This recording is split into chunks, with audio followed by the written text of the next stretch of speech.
Fala galera, meu nome é Levi Caldas, você está no Intelectus Podcast, o seu podcast de teologia e assuntos afins.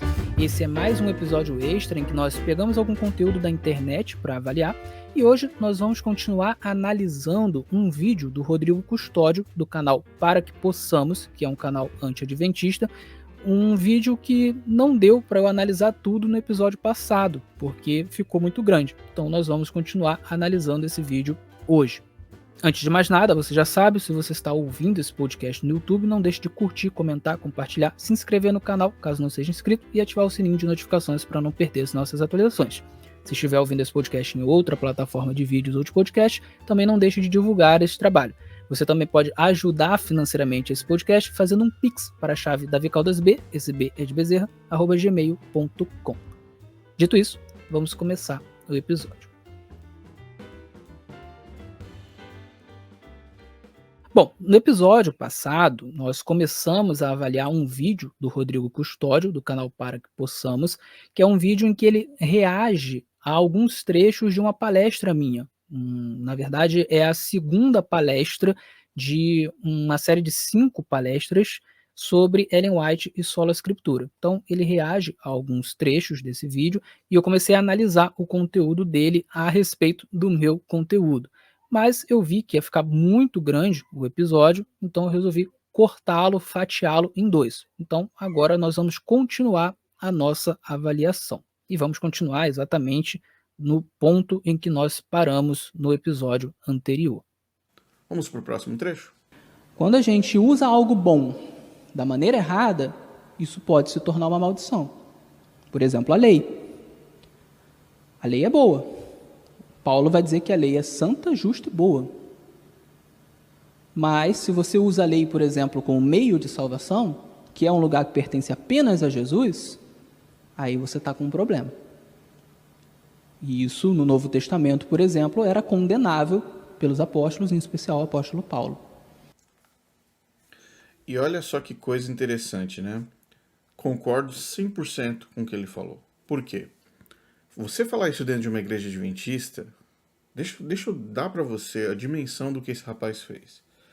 A despeito de ele estar defendendo Ellen White, ou de ele crer em Ellen White, isso é uma questão da fé pessoal dele, não tenho absolutamente nada contra esse rapaz. Mas ele colocou a situação da seguinte forma, dentro de uma igreja adventista. Você precisa entender isso. Se você é evangélico, se você não é cristão, se você é ateu, não importa, você nunca foi adventista. Entenda que ele está pregando isso dentro de uma igreja adventista. Ele está chamando as pessoas para uma reflexão quanto à questão da salvação. E ele foi muito claro, ele foi muito didático nesse ponto. É importantíssimo. Por isso que eu falei no começo sobre um momento em que a igreja adventista vai passar no Brasil. Esses são apenas, assim, fagulhas. Essas são fagulhas, tá? Quem já viu isso acontecer no exterior sabe do que eu estou falando. A igreja adventista vai passar por uma reforma com relação a Ellen White e muito provavelmente com relação às suas próprias doutrinas. O que esse rapaz falou é de extrema importância, porque os adventistas não estão acostumados a ouvir da forma como ele disse. Tá, esse ponto aqui é muito curioso. O Custódio coloca a questão como se não fosse comum, não fosse normal que pessoas pregassem a salvação pela graça mediante a fé em púlpitos adventistas. Ele coloca como se fosse algo que, se alguém faz, o público nem gosta, o público nem entende, né? E veja, isso não é verdade, tá? Eu sou adventista há 12 anos, eu vi várias pregações sobre a graça, sobre a justificação pela graça mediante a fé. Eu vi várias pessoas ensinando isso em escola sabatina e em conversas informais. Então, eu nunca vi nenhum problema dentro da igreja adventista em relação a isso num sentido macro, ou seja, de uma igreja inteira, uma comunidade inteira rechaçar esse tipo de ensino, não gostar desse tipo de ensino, disso não ser pregado. Eu nunca vi isso acontecer. Óbvio, existem legalistas dentro da igreja adventista? Existem. Existem pessoas que não gostam da mensagem da graça? Existem, claro que existe. Justamente porque a ênfase da igreja adventista é na lei. E precisa ser, porque essa é uma ênfase muito específica da igreja adventista. A maioria das outras igrejas não tem muita ênfase na lei, e quando tem, não tem ênfase no sábado. Então você vai pegar, por exemplo, os presbiterianos, eles acreditam que a lei moral continua, eles até enfatizam os 10 mandamentos, mas eles vão colocar o domingo como dia de guarda. E sim, eles colocam oficialmente o domingo como dia de guarda. Embora a maioria dos presbiterianos hoje não guarde efetivamente o domingo, apenas use o domingo como um dia de culto, mas em sua doutrina, Confissão de Westminster e por aí vai, é doutrina, deveria ser guardado. Tá? Eu posso falar com conhecimento de causa porque eu fui da igreja presbiteriana por 3 anos, então eu sei que essa é a doutrina oficial da igreja presbiteriana, embora não se enfatize mais. No passado se enfatizava, século XIX, século XVIII, se enfatizava. Hoje não se enfatiza mais, né? Os puritanos guardavam domingo, né? Hoje, né, você não tem mais guarda efetivamente de domingo. Você tem domingo como um dia de culto, como um dia de folga, mas não uma guarda efetivamente. No passado existia. Mas a maioria das igrejas não enfatiza a lei no sentido de colocar o sábado como sendo o dia de guarda. Então, enfatizar realmente os 10 mandamentos tal como eles são. Então, é razoável que a igreja adventista enfatize isso. Se quase ninguém guarda o sábado, a igreja precisa enfatizar justamente o sábado. Isso é normal, isso é absolutamente normal. E óbvio que qualquer igreja que tenha uma ênfase em uma mensagem, é justamente essa ênfase que acabará gerando algumas distorções. Isso é óbvio. Então, as heresias, as distorções de uma igreja que tem uma ênfase em determinado ponto serão relacionadas exatamente a este ponto. Isso vai acontecer com os pentecostais, isso vai acontecer com os calvinistas, isso vai acontecer com qualquer igreja. Então, no caso da igreja adventista do sétimo dia, uma vez que ela enfatiza a graça, então um dos problemas que ela vai ter, um problema que vai ser recorrente, são membros legalistas. Agora, isso significa que a doutrina é legalista, ou que a maioria das pessoas é legalista, ou que se você pregar num púlpito a graça mediante a fé, isso vai ser estranho, as pessoas não vão entender? Não necessariamente. Então, na minha experiência, eu não visualizei isso. Talvez em igrejas mais do interior, com pessoas mais velhas, mais tradicionalistas, exista um legalismo maior, existe uma cultura legalista maior e as pessoas não estejam eh, tão afeitas à mensagem da graça. Isso realmente pode acontecer. E isso é um problema que já era combatido na Igreja Adventista do Sétimo Dia, na época de Ellen White, inclusive pela própria Ellen White, o que é muito interessante. Que, aliás, é uma das coisas que eu descobri estudando Ellen White quando eu me tornei adventista e depois, né? Que ela enfatizava muito a questão da salvação pela graça mediante a fé. E ela foi uma das pessoas que muito lutou por essa questão, principalmente em 1888, que foi quando nós tivemos uma conferência bíblica, um concílio, né, para discutir algumas questões interpretativas em relação a Gálatas, que acabou descambando para essa questão da justificação pela graça mediante a fé. E aí você tinha um grupo mais tradicionalista, que era mais legalista, e você tinha um grupo de teólogos novos, que estava enfatizando a justificação pela graça mediante a fé. E Ellen White ficou do lado dos teólogos novos, que estavam enfatizando a justificação pela graça mediante a fé, que inclusive não é uma doutrina nova, não é uma doutrina, né, que remonta, né, o evangelho verdadeiro, ela é mais antiga, inclusive, né, que é uma coisa que, inclusive, eu falo bastante, né, pensa-se muitas vezes que o tradicionalista é aquele que defende a posição mais antiga, isso não é verdade, ou pelo menos nem sempre é verdade. Às vezes o tradicionalista ele defende uma posição que é mais nova, mas que se tornou uma tradição em algum ponto da história. Né? E muitas vezes a pessoa que é taxada de progressista, ela está defendendo uma posição que é mais velha, mais antiga. Né? E isso aconteceu muito na época de Ellen White. O pessoal mais tradicionalista era o pessoal que defendia ideias mais novas em relação à própria Ellen White. Pessoas que viam, por exemplo, a Ellen White como alguém que era inspirada verbalmente, eram pessoas mais novas e que não trabalharam diretamente com Ellen White. Então achavam que ela era inspirada verbalmente. O pessoal mais velho que trabalhou com ela sabia que ela não era e não defendia a inspiração verbal. Então, eu estou divagando um pouco aqui, mas é só para pontuar que eu realmente não vejo esse problema na Igreja Adventista de uma maneira tão universal quanto ele coloca. Existe, é um problema grande, existem legalistas, existem pessoas que não entendem a mensagem da graça, que não gostam da mensagem da graça, existe, mas de uma forma tão universal quanto ele coloca, não parece ser o caso. E eu vou mais longe. Eu fiz um episódio recentemente respondendo, analisando uma pregação de um pastor adventista. Eu analiso criticamente, eu falo que ele falou besteira, tanto em relação à Bíblia, quanto em relação ao raciocínio lógico, quanto em relação à própria doutrina adventista. Então, eu faço uma crítica ao pastor adventista, mas eu não faço só uma crítica. Eu mostro que, assim como tem pastores adventistas que falam besteira no púlpito, ou membros adventistas que falam besteira no púlpito e fora do púlpito, também existem pastores que estão falando o que está correto, tanto em relação à Bíblia quanto em relação à doutrina adventista. Então, naquele vídeo, eu coloco 7 trechos de pregações de pastores adventistas, alguns mais conhecidos, outros menos conhecidos, falando sobre a salvação pela graça mediante a fé, enfatizando a salvação pela graça mediante a fé e enfatizando a certeza da salvação, que é algo que sim, nós podemos ter, que os documentos oficiais dizem que nós podemos ter e que eu tenho. Sim, se você está em Cristo, você pode ter certeza da salvação. Isso pode ser dito. Então, é algo que está no nosso meio. Então, eu posso concordar até com o Rodrigo Custódio de que sim, muitas pessoas na igreja adventista estão se abrindo mais para isso. Se você voltar no tempo, você vai encontrar um número maior de legalistas. Isso é verdade. Eu concordo com o Custódio nesse sentido. Agora, não dá também para fazer com que isso seja como se fosse uma espécie de expressão da doutrina da igreja. Não, a igreja é legalista e 99% dos membros são legalistas. Isso não é verdade. Isso é tratar a questão de uma maneira muito simplista. Você pode ter, sim, muitos legalistas, eu não teria como contar, mas não me assustaria se 10% da igreja fosse legalista, ou 20%, é bastante gente, né? É um problema que existe, né? Mas não dá para você colocar isso como sendo a própria doutrina da igreja, como sendo a totalidade da igreja, ou quase a totalidade da igreja. Isso não é verdade, isso simplesmente não é verdade.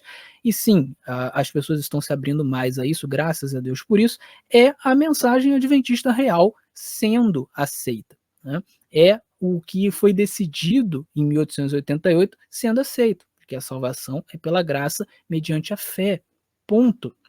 Nós somos salvos por Cristo e não pela lei. E tem um monte de textos na nossa literatura, de Ellen White, dos pioneiros, de vários teólogos, dizendo exatamente as mesmas coisas. E você vai encontrar isso também no Tratado de Teologia, no Questões sobre Doutrina, no Nisto Cremos, na Declaração de Crenças Fundamentais da Igreja Adventista do Sétimo Dia, ou seja, nos documentos oficiais está lá. Nós podemos ter a certeza da salvação, nós somos salvos pela graça mediante a fé, nós somos salvos em Jesus, está tudo lá. Então, quanto mais as pessoas se abrirem para isso, mais elas estarão se abrindo para a doutrina verdadeira da Igreja Adventista do Sétimo Dia, a doutrina que está sendo defendida desde o passado, não é uma coisa nova. E é isso que precisa ficar entendido. A Igreja Adventista não está se abrindo a algo novo que vai contra a sua doutrina. Ela está, talvez, né, com certeza, né, em muitos casos, no caso de muitas pessoas, se abrindo a algo que está na sua própria doutrina e que precisa ser entendido. E aqui, mais uma vez, eu posso falar de Ellen White. Quando eu leio, por exemplo, Fé e Obras, quando eu leio Caminho a Cristo, quando eu leio O Desejar de Todas as Nações, quando eu leio O Grande Conflito, eu encontro esses conceitos de salvação pela graça mediante a fé. Então, mais uma vez, Ellen White, nesses casos, está conduzindo as pessoas que a leem cada vez mais a Bíblia Sagrada. E aí é um ponto interessante que, em determinado trecho desse vídeo, o Custódio disse que os adventistas nem leem direito Ellen White. Isso é muito interessante, né? Porque Ellen White fala muito sobre salvação pela graça mediante a fé, ela fala sobre como a gente precisa enfatizar a salvação em Cristo, para que as pessoas elas não digam e não achem que os adventistas só falam sobre a lei. Ela fala isso explicitamente. Então, talvez esteja faltando que as pessoas realmente leiam Ellen White. Se as pessoas lessem e a lessem corretamente, e a estudassem corretamente, talvez elas não estariam tão legalistas, talvez não existiriam tantos tradicionalistas colocando Ellen White no mesmo patamar da Bíblia, coisa que Ellen White nunca ensinou. Então, no meu caso, né, ler Ellen White, estudar Ellen White, só me fez fortalecer o que eu já pensava, que a Bíblia é a única regra de fé, prática e doutrina, que Ellen White não revela doutrina, que ela não é fundamento de doutrina, não pode ser fundamento de doutrina, que a salvação é pela graça mediante a fé, que em Cristo nós podemos ter certeza da salvação. Tudo isso, lendo Ellen White, apenas foi reforçado em mim. Então, eu acho que a Ellen White pode ter um papel bastante importante aqui nesse sentido de levar as pessoas à Bíblia. E, para concluir a minha fala, mais uma vez, eu não vejo de uma maneira tão generalizante essa coisa do legalismo adventista. Existe bastante legalismo, existem bastante legalistas na igreja, mas não dá para você colocar todo mundo no mesmo balaio ou colocar que uma pregação sobre esse tipo de tema é uma coisa absolutamente rara e que não existe, e que é uma coisa de agora. Não, não é assim. Não é dessa forma. Mas vamos continuar rolando o vídeo. Você entendeu o que ele falou? Você coloca a salvação, você substitui a salvação, que é em Cristo Jesus somente, e você coloca a lei no lugar de Cristo. Isso está errado. Errado. Mas ele fala, olha só, presta atenção no contexto. Ele fala, isso no Novo Testamento era condenável. É importante você entender todo o contexto do que ele está apresentando. No Adventismo não se ouve isso. Você pode falar sobre salvação pela graça no Adventismo o quanto você quiser. Você pode ficar rouco lá na frente pregando. Não entra na mente do Adventista que ele precisa somente de Cristo para a salvação. Que ele não precisa fazer absolutamente nada para a salvação. Só que você percebeu que no Novo Testamento isso era condenável. Por que ele utilizou o verbo nesse tempo? Porque agora você vai ver o que Ellen White escreveu. Bom, aqui eu mesmo posso responder, já que eu sou o dono da frase. Então, por que eu usei a palavra era? Era condenável no Novo Testamento. É porque eu acho que não é mais condenável? É porque na Igreja Adventista do Sétimo Dia não é condenável? Não. É porque eu estava pensando em pessoas que já morreram. Eu estava pensando nos apóstolos que já morreram. Então, quando eu falo era condenável, é porque eles condenavam quando eles eram vivos. Hoje eles estão mortos. Então, é simplesmente por causa disso. Eu poderia ter usado a palavra é condenável no Novo Testamento? Sim, se eu estivesse pensando no livro Novo Testamento, que continua até hoje. Mas na minha cabeça eu pensei no contexto dos apóstolos, com os apóstolos vivos, tá? Então foi por causa disso. E eu não parei muito para pensar nisso, né? Então o Custódio está tentando montar um grande argumento ali em cima do meu era, e não tem nada a ver. Eu apenas falei por falar. Eu falei porque eu estava pensando nos apóstolos quando eles estavam vivos. Eu não tive nenhuma intenção de fazer uma teologia em cima disso, coisa que ele está fazendo. Então, isso já mostra um pouquinho, pelo menos para mim, como que as interpretações do Rodrigo Custódio, elas podem ser muito criativas, mas não necessariamente verdadeiras, né? Eu não estava pensando em nada específico quando eu disse era. Eu apenas pensei nos apóstolos, os apóstolos já morreram, por isso eu usei a palavra era, poderia ter usado a palavra é, isso não ia mudar nada no meu discurso. Mas vamos ver o texto que ele coloca de Ellen White. Agora ele vai começar a falar sobre perfeccionismo e ele vai citar alguns textos interessantes também que eu vou analisar. Vou separar uma citação aqui, algumas citações, tá? Ellen White e o perfeccionismo. Ellen White era uma perfeccionista. Ela pregava o perfeccionismo, né? O perfeccionismo para a salvação e o perfeccionismo através das obras e o perfeccionismo como sendo nós temos a capacidade de sermos perfeitos como Jesus foi. Lembrando sempre que Jesus era homem e ele era Deus. Você, eu e o açougueiro da esquina, o motorista de Uber, o presidente do Brasil, todos nós somos 100% humanos. Cristo era Deus e era homem. Ao mesmo tempo, você é 100% humano, ok? Só fazendo uma provocação aqui. Por que o Custódio usa a palavra era? Cristo era Deus e era homem. Como assim? Jesus morreu e não ressuscitou? como assim? Ele não é Deus e não é homem?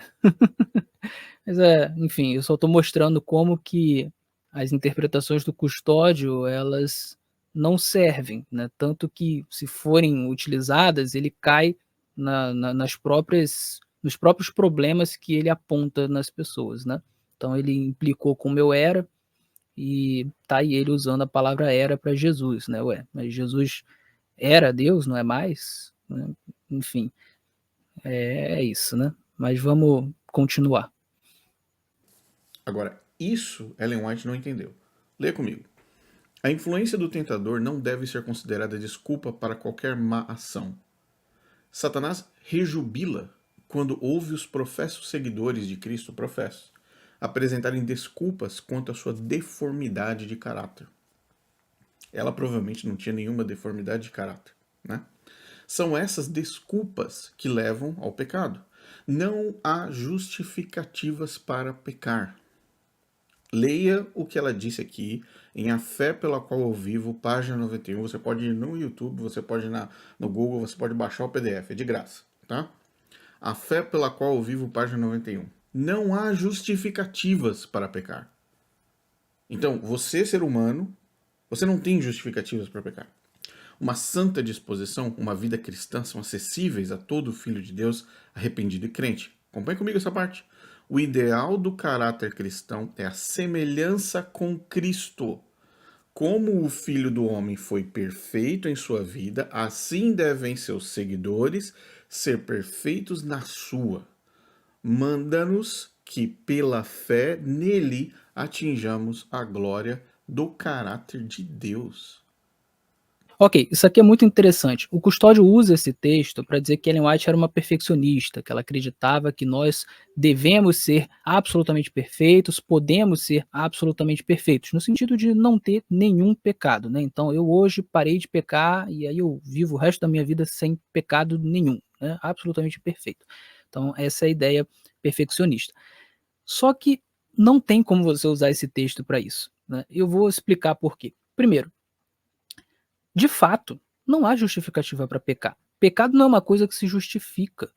O pecado é pecado. Se o pecado pudesse ser justificado, Jesus não precisava morrer por nós. É justamente pelo pecado não poder ser justificado, no sentido de não ter problema você pecar, aquela história do errar é humano, pecar é humano, não tem problema nenhum, é justamente por ter problema que Jesus morreu por nós. Quando Jesus nos justifica pelos pecados, na verdade, ele está justificando o homem dos pecados e não justificando os pecados. Quem é tornado justo é o homem e não os pecados. Os pecados continuam sendo pecados. Então, existe justificativa para pecar? Não, não existe. Imagina, por exemplo, se eu espanco a minha esposa. É um pecado. Existe justificativa para eu espancar minha esposa? É claro que não. Será que o custódio vai defender que existe justificativa para eu espancar minha esposa? Ou que existe justificativa para eu trair a minha esposa? Ou que existe justificativa para eu agredir os meus filhos, espancar os meus filhos? Ou que existe justificativa para eu roubar? Isso não faz nenhum sentido. Então, de fato, não há justificativa para pecar, né? Existem pessoas que se utilizam dessa ideia de que errar é humano, de que todo mundo peca, para continuar pecando. E é disso que Ellen White está falando. Então, de fato, ela não está errada aqui. Outro ponto, seguidores de Cristo não podem ficar dando desculpas para as suas falhas de caráter. O que a gente precisa fazer com as nossas falhas de caráter é reconhecer que são falhas, é confessar a Deus e buscar não ter mais essas falhas. É isso que a gente tem que fazer. E não oferecer desculpas. E não ficar dizendo assim: ah, Senhor, mas eu faço isso porque eu tive uma infância difícil, eu faço aquilo porque não sei o quê, eu faço isso porque é muito difícil. Isso é oferecer desculpa. E é claro que Satanás fica feliz com isso, porque isso é contrário ao que a Bíblia diz. O que que a Bíblia diz? A Bíblia diz que nós precisamos confessar os nossos pecados. Quando nós confessamos os nossos pecados, Jesus é fiel e justo para nos perdoar dos pecados e nos purificar de toda injustiça. Então nós precisamos confessar. A atitude de tentar desculpar os nossos pecados é anticristã, é antibíblica. A gente precisa parar de dar desculpa para os nossos pecados. Eu, por exemplo, procuro não tentar desculpar os meus pecados. Eu digo ao Senhor: Senhor, eu pequei, eu estou errado, eu sei que eu estou errado, eu preciso mudar. Essa é a postura cristã. Então, mais uma vez, Ellen White não está errada aqui. E ela diz: uma santa disposição, uma vida cristã são acessíveis a todo filho de Deus, arrependido e crente. Claro que sim. A Bíblia diz em Hebreus que sem santidade ninguém verá a Deus. Então é claro que uma vida santa está disponível ao crente. Isso significa que a gente vai ser absolutamente santo? Não, mas a gente tem que estar sempre buscando a santidade. E aí diz aqui: o ideal do caráter cristão é a semelhança com Cristo, como o Filho do Homem foi perfeito em sua vida. O Custódio ele coloca aqui a questão como se fosse uma heresia, dizer que nós precisamos ser perfeitos e perfeitos como Cristo foi. Mas sabe onde a gente pode ler isso também, além de nos escritos de Ellen White? Na Bíblia. Vamos ler algumas passagens bíblicas sobre perfeição. A palavra perfeito no grego é teleios. E aqui eu escolhi 4 passagens, tem outras, mas eu escolhi 4 passagens que trazem a palavra teleios. Então, Mateus 5,48 vai dizer o seguinte: portanto, sejam perfeitos como perfeito é o Pai de vocês que está nos céus. Quem disse isso? Jesus. Jesus está dizendo que nós precisamos ser perfeitos como perfeito é o Pai, o Deus Todo-Poderoso. Nós precisamos ser perfeitos. Não é impressionante um negócio desse? É o próprio Jesus que está dizendo. Será que o Custódio acha que Jesus é um perfeccionista? Nós temos aqui também Efésios. Efésios diz assim, Efésios 4, versos 11 a 13.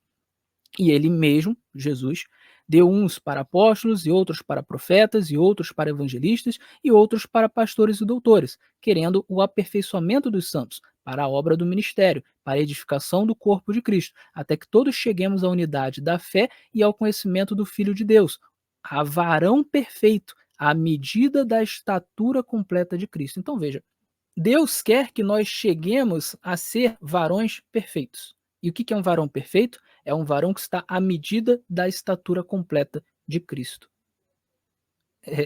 É Deus que quer. Então ele quer que nós sejamos perfeitos como Cristo foi. E Cristo diz que nós precisamos ser perfeitos como o Pai. Está na Bíblia. Não dá para discutir. Agora nós temos aqui Mateus capítulo 19, verso 21. Jesus, mais uma vez. Ele diz assim: Jesus respondeu. Esse aqui é ele respondeu ao jovem rico, né? Esse é o contexto. Ele respondeu: se você quer ser perfeito, vá, venda os seus bens, dê o dinheiro aos pobres e você terá um tesouro nos céus. Depois venha e siga-me. Então, aqui nesse texto, se o jovem vendesse todas as suas riquezas, ele seria perfeito. É Jesus que está dizendo. E ele ainda diz que ele teria um tesouro no céu. Olha só, é Jesus que está dizendo. Tiago 3,2 vai dizer o seguinte: porque todos tropeçamos em muitas coisas. Se alguém não tropeça no falar, é um indivíduo perfeito, capaz de refrear também todo o corpo. Esses são apenas alguns exemplos da Bíblia Sagrada que utiliza a palavra perfeito. Eu sei que a palavra perfeito, que é teleios, pode ser traduzida como maduro. Na verdade, é perfeito, mas a perfeição tinha o sentido de maturidade. Mas está muito claro nesses textos que Deus é perfeito e nós devemos ser perfeitos como Deus. Que Jesus é perfeito e nós devemos ser perfeitos como Jesus. Está na Bíblia. Então, ainda que a gente diga que mas essa perfeição é maturidade, ok. Mas Deus é maduro e nós devemos ser maduros como Deus é maduro. Jesus é maduro e nós devemos ser maduros como Jesus. Está ali. Tem uma outra passagem que eu não coloquei aqui, mas que está em João, 1 João, e que diz que se nós seguimos a Jesus, também devemos andar como ele andou. Se cremos em Jesus, devemos andar como ele andou. Né? Então, a Bíblia a todo momento está nos chamando não só à perfeição, mas à perfeição como Deus e como Jesus. Então, veja, se a gente vai criticar Ellen White por usar essa linguagem, a gente vai ter que criticar também a Bíblia Sagrada. Será que o Custódio vai dar espaço? Finalmente, cabe lembrar, a perspectiva de perfeição no cristianismo, a perspectiva de perfeição na Bíblia, ela é uma perspectiva relacionada a um processo de maturidade. Só Deus é perfeito no sentido pleno. O ser humano não é perfeito no sentido pleno, mas ele está em um processo de desenvolvimento e de maturidade, num processo de santidade, de estar cada vez mais santo. E Ellen White reflete isso em seus escritos. Então, eu não vejo Ellen White como uma perfeccionista. O que ela diz nesse texto aqui são coisas que a Bíblia diz. Se eu vou julgar Ellen White como uma perfeccionista, eu vou ter que julgar a Bíblia como perfeccionista e Jesus como perfeccionista. Então, eu acho isso bastante complicado. Mas vamos seguir com o que o Custódio fala aqui. Então Ellen White espera que você, não peque, dois, que você tenha o caráter de Deus. É isso que ela está esperando de você. Se essa for a interpretação, então é isso que Jesus está esperando de nós também, é isso que Deus está esperando de nós, é isso que a Bíblia espera de nós. Então, eu acho essa interpretação bem complicada. Mas vamos lá. Esse é o contexto da mente de Ellen White. Volto a dizer, da mente perturbada de Ellen White. Olha a proposta, olha o que ele exige do Adventista do sétimo dia. Adventista do sétimo dia é isso que Ellen White espera de você. Adventista do sétimo dia é isso que Ellen White espera de você. Ela quer que você tenha o caráter de Deus. Atinjamos a glória do caráter de Deus. Tá? Aqui ele fala da mente perturbada de Ellen White, e isso me lembra uma coisa interessante. A Bíblia Sagrada, ela possui vários textos que, se você for ler da maneira como o Custódio está lendo os textos de Ellen White, ou seja, descontextualizadamente e sem nenhuma caridade hermenêutica, você vai chegar à mesma conclusão, de que os autores bíblicos são contraditórios entre si, que eles são contraditórios às vezes com eles mesmos, que eles são absolutamente doidos e talvez até mentirosos. Você vai chegar a essas mesmas conclusões. Por exemplo, vou citar aqui. Em Tiago, capítulo 2, verso 24, eu sempre cito isso nos meus episódios, é dito o seguinte: assim vocês percebem que uma pessoa é justificada pelas obras e não somente pela fé. Está na Bíblia isso. E isso, se você for ler de maneira descontextualizada, sem usar caridade hermenêutica, isso contradiz a justificação pela fé somente. Isso contradiz Paulo. Contradiz. Então, o que a gente faz com esse texto? Ou nós podemos pegar o texto de Mateus 19, dos versos 16 a 19, que diz assim: e eis que alguém, aproximando-se de Jesus, lhe perguntou: mestre, que farei de bom para alcançar a vida eterna? Jesus respondeu: por que você me pergunta a respeito do que é bom? Bom só existe um. Mas, se você quer entrar na vida, guarde os mandamentos. E ele perguntou: quais? Jesus respondeu: não mate, não cometa adultério, não furte, não dê falso testemunho, honre o seu pai e sua mãe e ame o seu próximo como você ama a si mesmo. É Jesus que está falando. Nós poderíamos muito bem, se nós fôssemos maldosos, como o Rodrigo Custódio, olhar para esse texto e dizer: Jesus está ensinando a salvação pelas obras. Mas é isso mesmo? Essa é a interpretação correta? Então, esse é o problema do tipo de interpretação que o Rodrigo Custódio propõe. É o tipo de interpretação que, se a gente for utilizar na Bíblia Sagrada, a gente vira ateu. Mas vamos continuar o vídeo. Em inglês, está dizendo the character of God. E aqui a gente tem uma crase, né? Uma crase da CPB, que é essa crase aqui, entre atinjamos a glória do caráter de Deus. No original é the character of God, o caráter de Deus. Só para deixar essa nota bem clara para vocês. Leia o original. Leia o original. Vamos lá. Qual era o objetivo desse texto? Alertar. E tem mais, os outros trechos aqui em amarelo também são encontrados os desejados de todas as nações, 311 e 312, claro, no original em inglês. Então, olha o contexto, olha o arcabouço de perfeccionismo que ela estava colocando para você. Era isso que ela queria no século XIX dos adventistas do sétimo dia. Vamos para mais algumas? Olha só. Podemos vencer, sim, plenamente, inteiramente. Jesus morreu para nos abrir um caminho de escape, para que pudéssemos vencer todo o temperamento maligno, todo o pecado e toda a tentação. Lembre-se, nós estamos falando do contexto humano, do contexto terrestre, do contexto que eu e você estamos vivendo agora. Então Jesus morreu na cruz para que nós tivéssemos a habilidade de sermos perfeitos e não pecarmos mais. Tá na dúvida? Olha o segundo. Ok, então aqui o Custódio começa a citar alguns textos, ele vai citar um primeiro texto que eu quero já contextualizar aqui com o pessoal, com vocês, né? E no contexto desse primeiro texto, nós temos o seguinte: Vi que os irmãos que possuem bens têm uma obra que fazer para se desligarem desses tesouros terrestres e vencerem seu amor do mundo. Muitos deles amam este mundo, amam seu tesouro, mas não estão dispostos a reconhecer isto. Cumpre-lhes ser zelosos e arrependerem-se de sua cobiça egoísta, a fim de que o amor da verdade absorva tudo mais. Então, Ellen White está falando sobre pessoas que amavam muito o dinheiro e que isso era uma grande tentação para essas pessoas. E ela começa a descrever alguns pecados que algumas dessas pessoas que amavam o dinheiro possuíam e nutriam, e como que essas pessoas precisavam se arrepender dos seus pecados. Isso é uma mensagem absolutamente bíblica. A gente acabou de ler, por exemplo, sobre a passagem do jovem rico, e a gente sabe que é exatamente sobre isso, um jovem que amava o dinheiro. Então, veja, uma mensagem absolutamente bíblica. E aí vamos descer um pouco mais aqui, eu estou olhando o meu computador, né?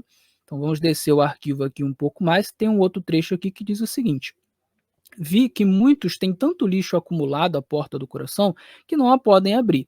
Alguns têm desentendimentos a remover entre eles e os irmãos. Outros têm mau gênio, ambição egoísta para afastar antes de poderem abrir a porta. Outros rolaram o mundo para a porta do coração, e isso também a impede de ser aberta. Todo esse entulho deve ser removido e então poderão abrir a porta e dar aí as boas-vindas ao Salvador. Então, aqui no contexto, ela está dizendo que Jesus, ela usa a passagem de Apocalipse, né, para dizer que Jesus bate a porta do nosso coração para que nós possamos entrar.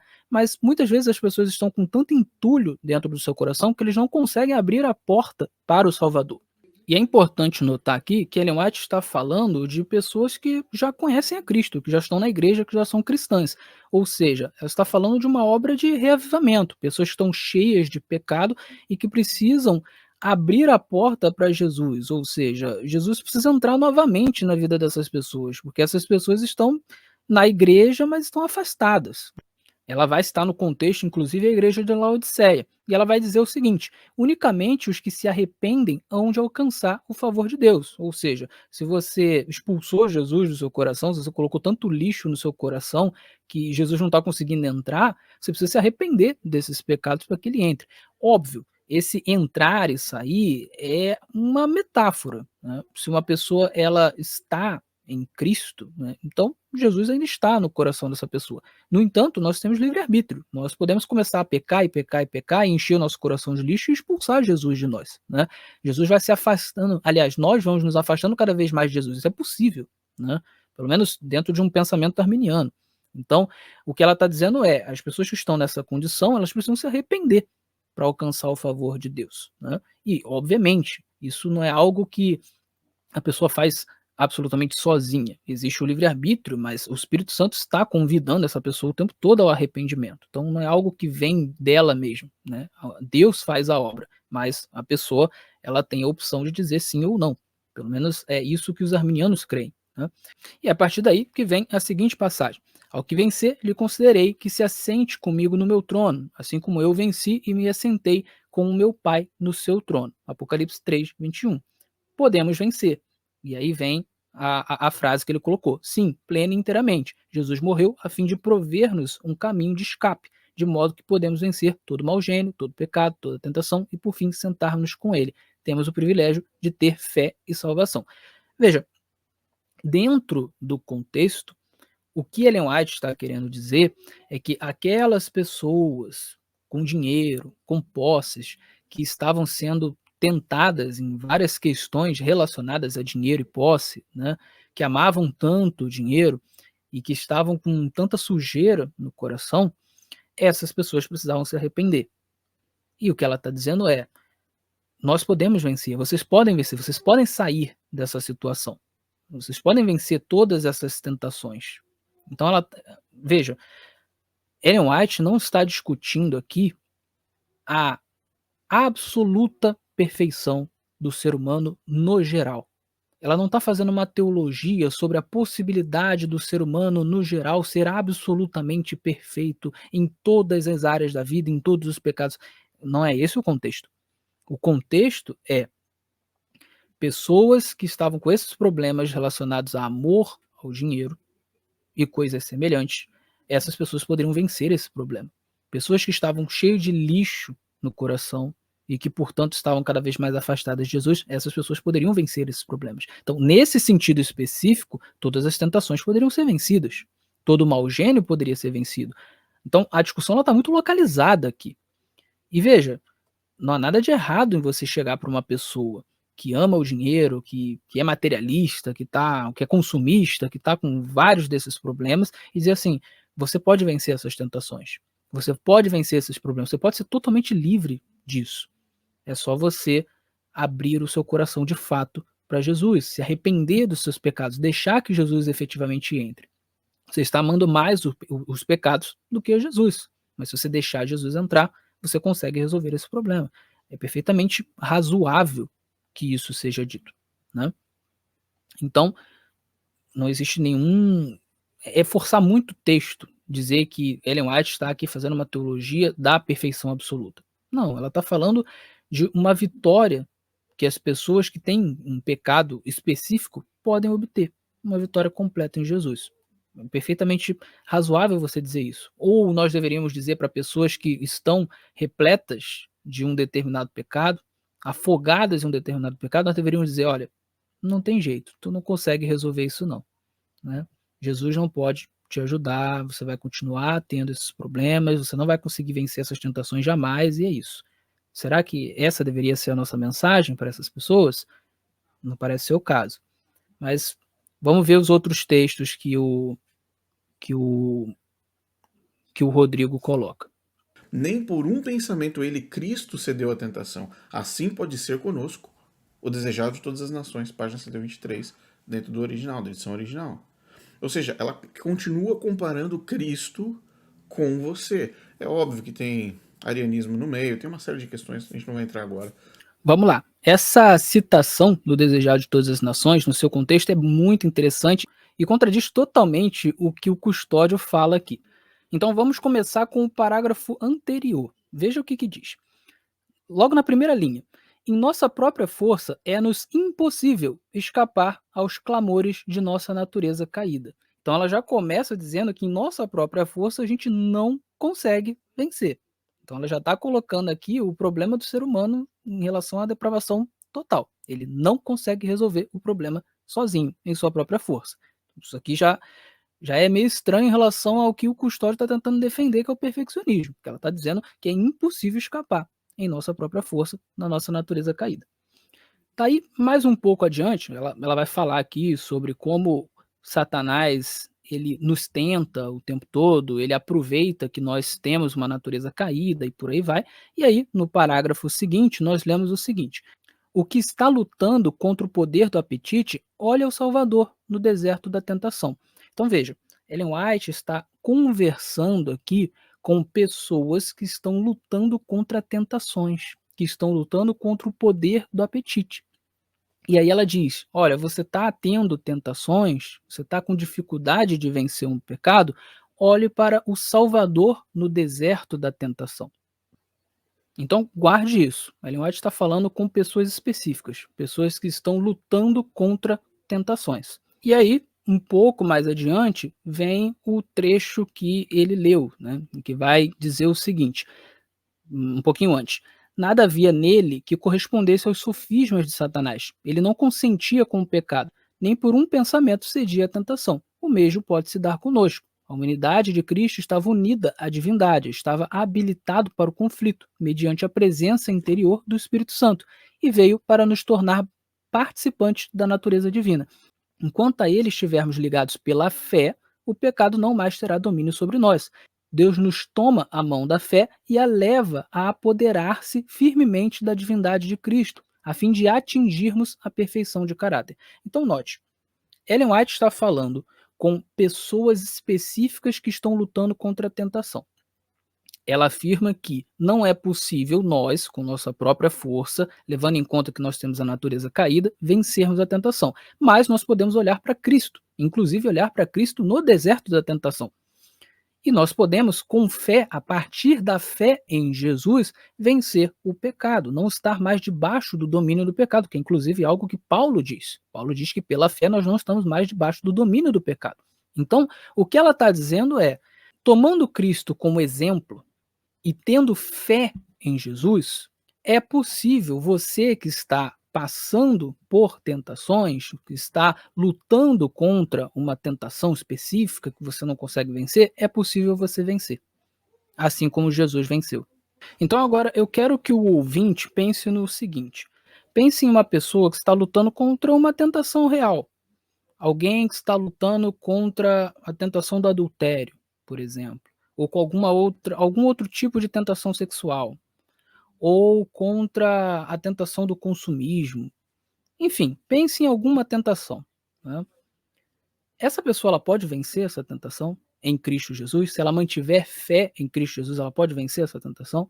Essa é uma mensagem verdadeira? Nós podemos dizer a uma pessoa que está sendo tentada que ela pode vencer em Cristo Jesus? Se ela tiver fé em Cristo Jesus e se ela seguir o exemplo de Cristo Jesus, nós podemos dizer isso? Ou não? Uma pessoa que está com tentação, nós vamos dizer: você não tem como vencer essa tentação, não tem o que fazer, você vai continuar mergulhado nesse pecado.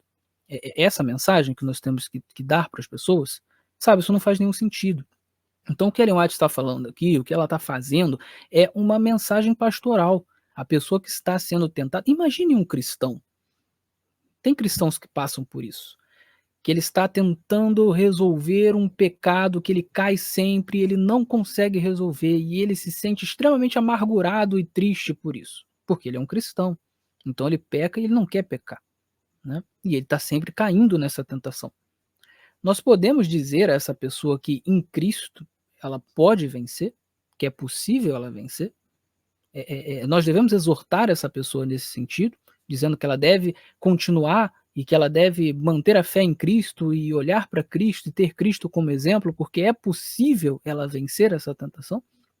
Ou não, nós devemos dizer, continue no pecado, porque não tem como vencer. Você percebe? Não há perfeccionismo aqui. Ellen White está simplesmente olhando para pessoas que estão lutando contra a tentação e dizendo: vocês podem vencer em Jesus. Esse é o ponto. E é uma coisa pontual. Ela não está dizendo: olha, vocês podem se tornar absolutamente perfeitos e impecáveis. Ela não está dizendo isso, não é esse o ponto. Ainda que as pessoas, né, os perfeccionistas, queiram estender isso para tudo, né? Então ela está sendo bem pontual aqui, mas os perfeccionistas querem estender isso para tudo. Então, assim, vamos lá. É sempre possível, quando a gente fala da vitória contra o pecado, você tentar interpretar isso como sendo perfeccionismo. Porque você estende isso. Se eu digo assim, não, é possível que o homem vença as tentações. Então eu posso estender isso e dizer, bom, se é possível vencer as tentações, eu posso vencer absolutamente todas as tentações e me tornar absolutamente perfeito e nunca mais cometer erro nenhum e dizer eu sou perfeito. Mas veja, essa é uma extensão indevida. O fato de que sim, nós podemos vencer em Jesus as tentações, não significa que então nós podemos nos tornar absolutamente perfeitos, né. Isso é um salto muito grande, né. Então, Ellen White tinha preocupação de mostrar às pessoas que estavam lutando contra tentações que elas poderiam vencer essas tentações.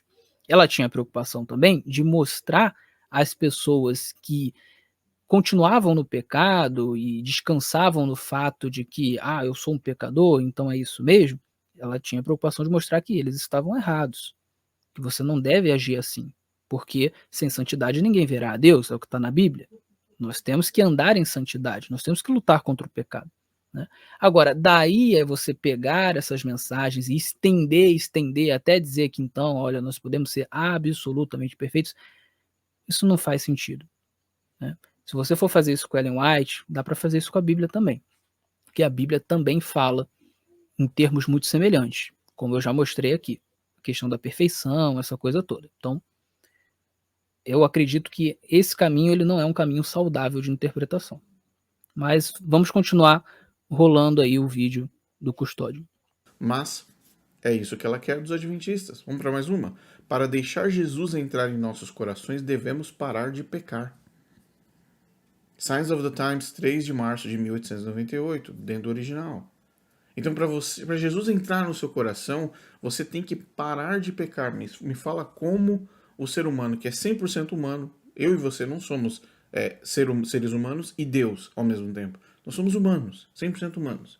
Fala para mim, como você agora, a partir de amanhã, fala assim, olha, a partir de amanhã, agora eu não peco mais, chega, parei de pecar.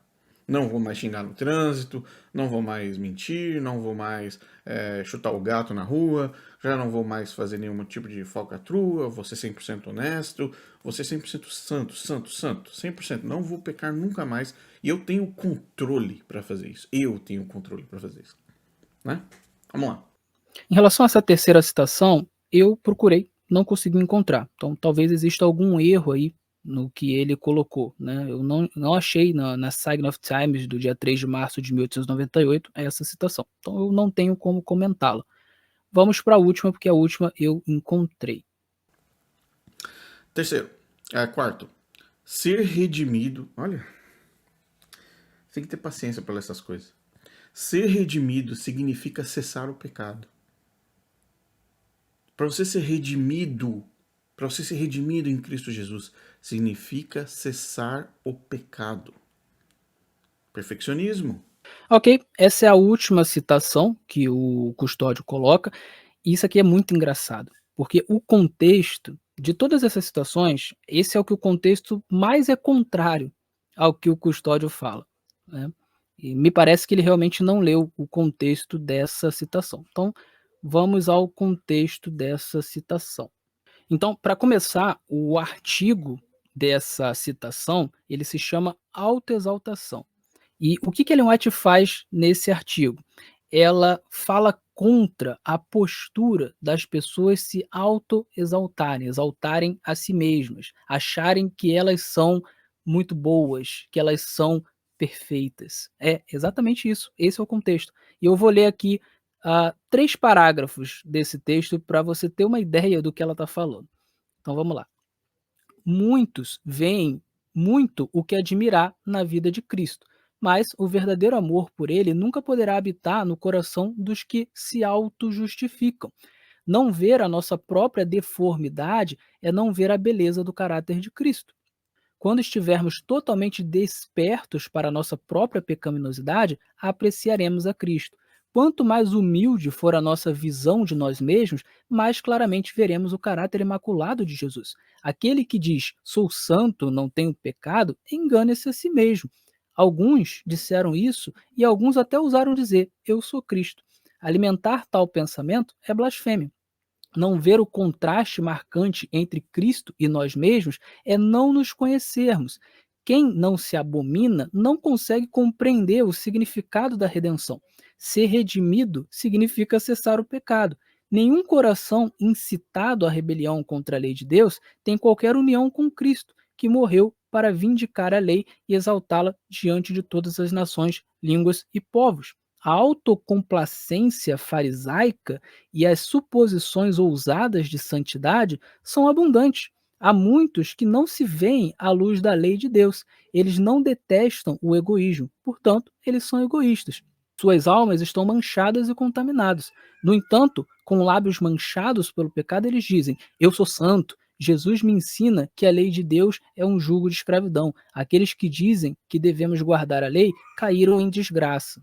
Então, olha que coisa interessante. Nesse texto, em que Ellen White diz que ser redimido significa cessar o pecado, ela está falando justamente contra as pessoas que se achavam perfeitas, contra as pessoas que achavam que não tinham pecado nenhum, contra as pessoas que estavam muito bem, inclusive pessoas que muitas vezes diziam que a lei de Deus foi abolida e por isso elas achavam que estava tudo bem, mesmo elas estando em pecado, né? Então ela está falando contra isso, ela está falando contra pessoas que se achavam perfeitas.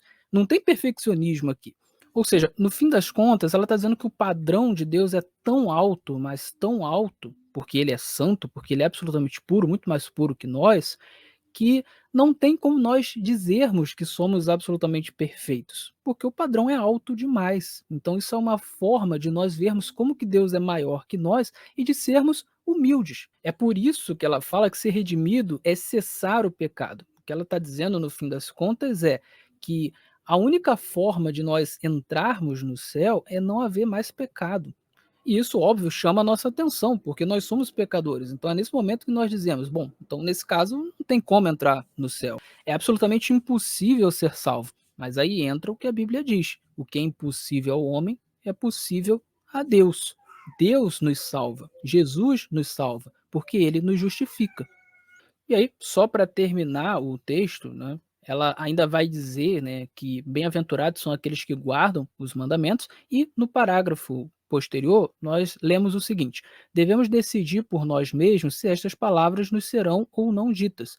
Uma decisão correta será revelada pela ação em harmonia com a lei de Deus, mas não podemos guardar os mandamentos sem a ajuda de Cristo. Somente Ele pode nos salvar, purificando-nos de todo o pecado. Ele não nos salva pela lei, mas ele também não nos salvará em desobediência à lei.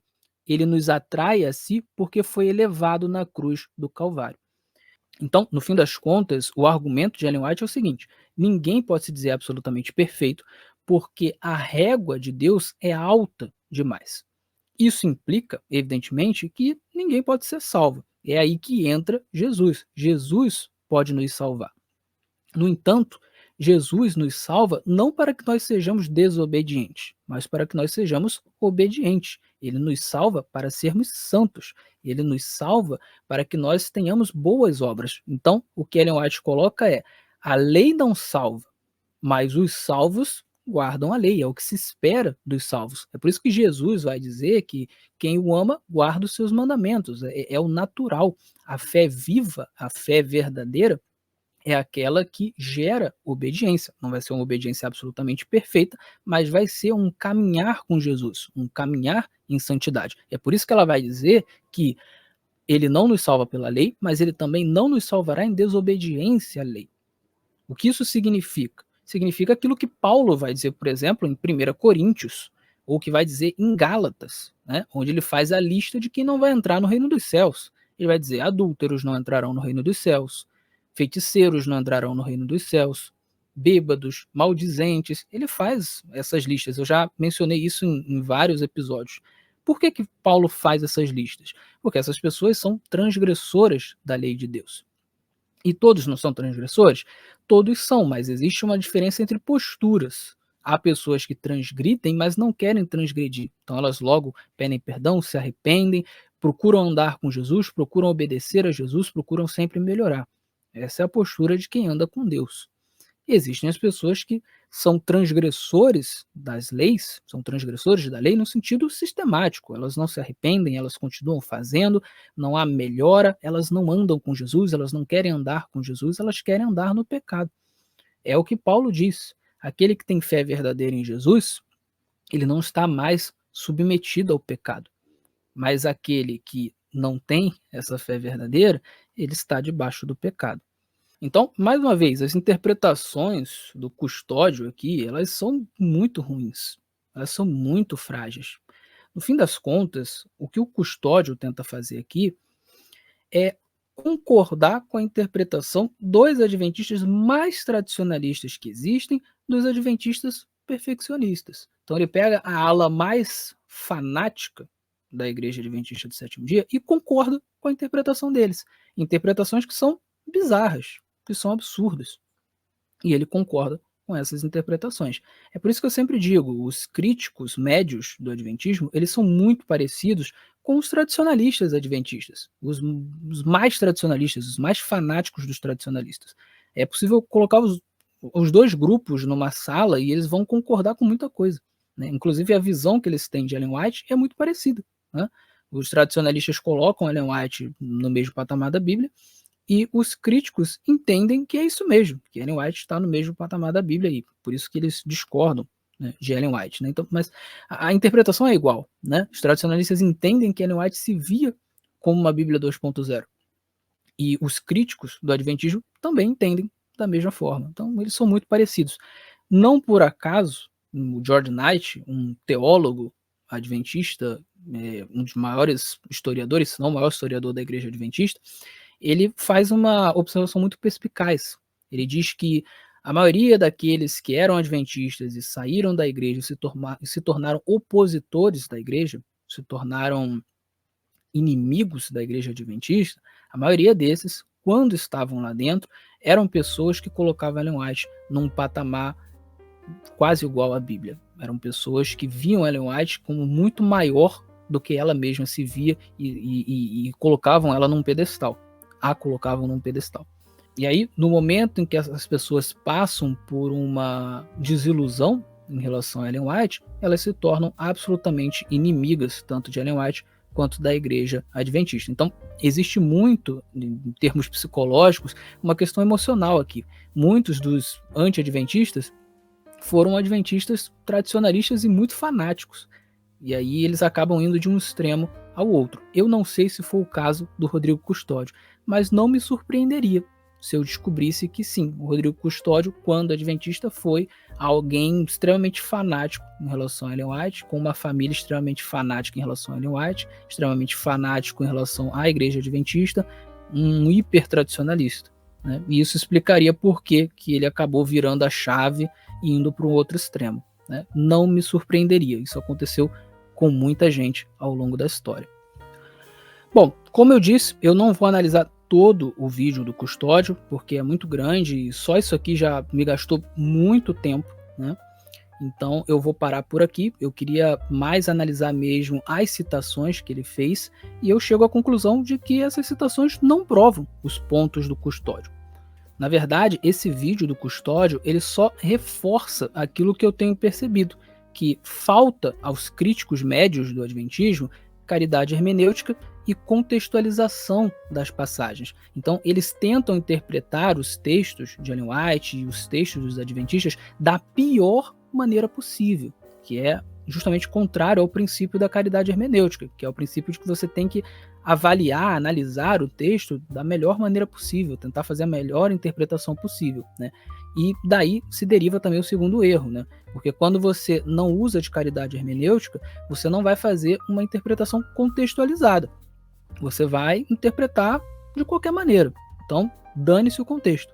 E é isso que ele faz. Né? Tem textos aqui que vão exatamente contra o que ele está falando, mas ele não percebe porque ele não vai no contexto. Ou ele faz isso de uma maneira proposital, eu não sei. Né? Eu não sei até que ponto ele é honesto, até que ponto ele é desonesto. Né?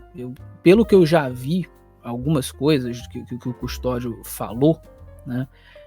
Eu tendo a crer que ele tem um nível de desonestidade, né, até relativamente alto. Mas, enfim, quem sou eu também para fazer um julgamento taxativo? Né?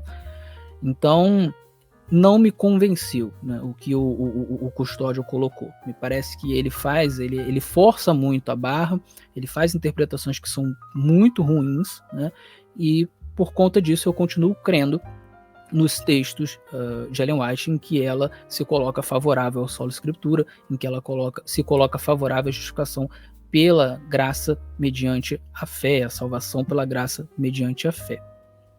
Muito bem, era isso que eu queria colocar. Como o vídeo ficou muito grande, então eu tive que dividi-lo em duas partes, em 2 episódios. Então tá aí, esse é o segundo episódio. Mas acredito que a partir desses episódios dá para o ouvinte aprender muita coisa e entender como que funciona o modus operandi dos críticos médios do Adventismo. Muito bem, eu vou ficando por aqui. Espero que o ouvinte tenha apreciado o episódio. Fique com Deus e até o nosso próximo encontro.